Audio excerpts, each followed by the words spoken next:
Now, I have no idea why your textbook authors decided to do this, but they don't talk about the welfare state actually until chapter 30. But I'm going to talk about it now because welfare state is important. It's on page 780 to 781, 782.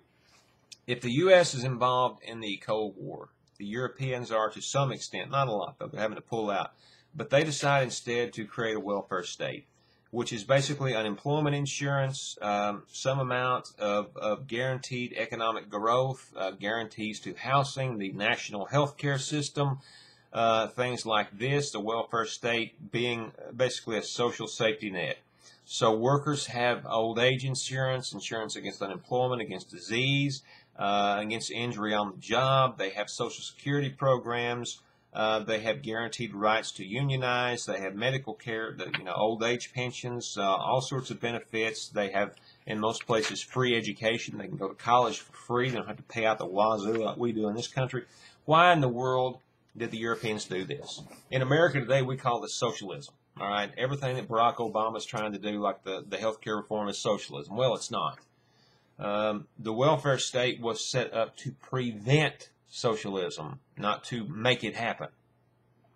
The Europeans, like the Americans, as expressed in the Marshall Plan, were afraid that economic insecurity, that poverty, that unemployment, that no housing, all these things made people dissatisfied and caused them to seek answers in communism. So did the Europeans.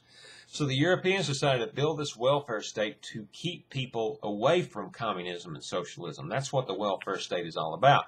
Now, we had our own version of welfare state in America. We had literally the welfare state of the 1960s under Lyndon Johnson.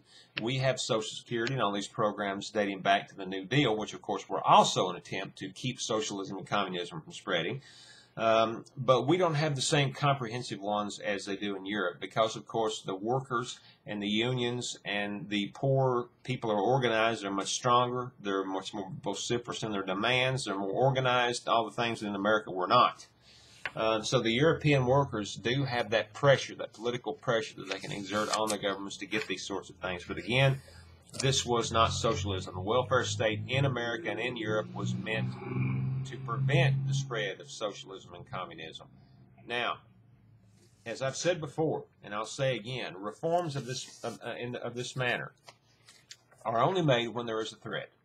So people in the world were really scared that their populations were going to turn to communism and socialism. So to wean them away from that, they decided to take the wind out of the sails of these movements and to make sure that good jobs, good one-income families existed. Wives could stay at home, take care of the kids, man could work, and the whole family could live on that. Things like this are definitely a product of this Cold War era.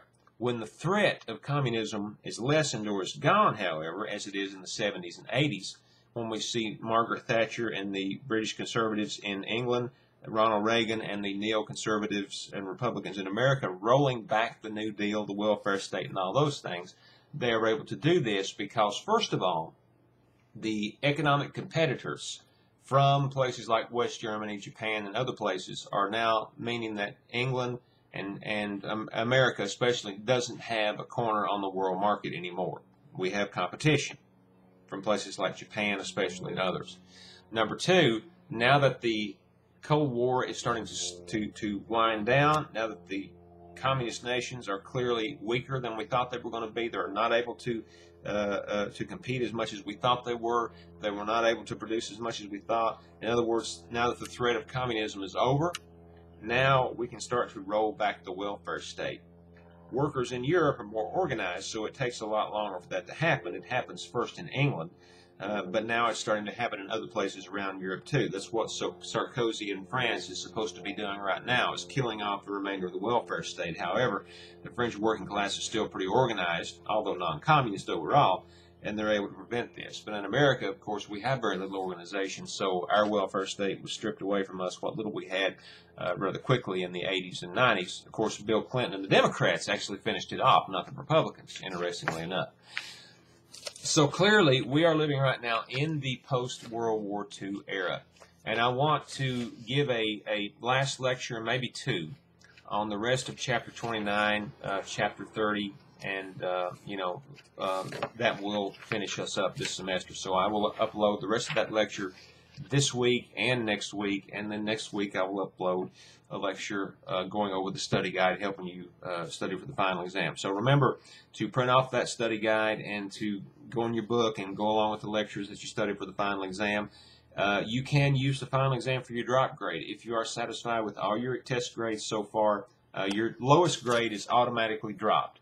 So if you have done okay on all your other 3 exams so far, and you want to use this final exam for your drop grade, that's fine. You can focus on something else for your final exam. This is not a comprehensive final exam. It is only a Unit 4. So that is completely up to you. And you don't have to let me know. If I don't see a final exam grade on the Grading Center on Blackboard, I'll know that you didn't take it and that you want to use that for your drop grade. So it's completely up to you. But do still listen to the end lectures here. And for those of you who want to take the final, stay tuned for the final exam review session next week. Good luck on all your final exams.